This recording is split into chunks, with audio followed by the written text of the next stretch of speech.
नमस्कार. मी संदीप दत्तात्रय कुलकर्णी, चिंतामणी ज्योतिष कार्यालयामध्ये आपलं सहर्ष स्वागत. उद्या सर्वपित्री अमावस्या आहे. उद्या आपल्याकडे काही ग्रहण दिसणार नाही. भारतामध्ये ते ग्रहण दिसणार नाही, त्यामुळे त्या ग्रहणाचे वेध किंवा कुठल्याही प्रकारची नियम पाळण्याची गरज नाही. उद्या सर्वपित्री अमावस्या आहे. ज्यांचे पितरांना नैवेद्य दाखवायचे राहिले असतील ते उद्या नैवेद्य दाखवून घ्यायचे. ग्रहणाचे काही नियम पाळण्याची गरज नाही. गर्भाशी असलेल्या व्यक्ती किंवा कुठल्याही स्त्रियांनी हे नियम पाळण्याची गरज नाही. हे ग्रहण आपल्याकडे भारतात दिसणार नसल्याने त्याचे कुठलेही नियम पाळण्याची गरज नाही.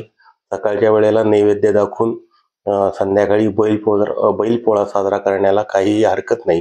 उद्या ग्रहण आपल्याकडे नसल्यामुळं त्याचे नियम किंवा काही हे पाळण्याची गरज नाही. सर्वांच्या माहितीसाठी हा व्हिडिओ तयार केलेला आहे. धन्यवाद.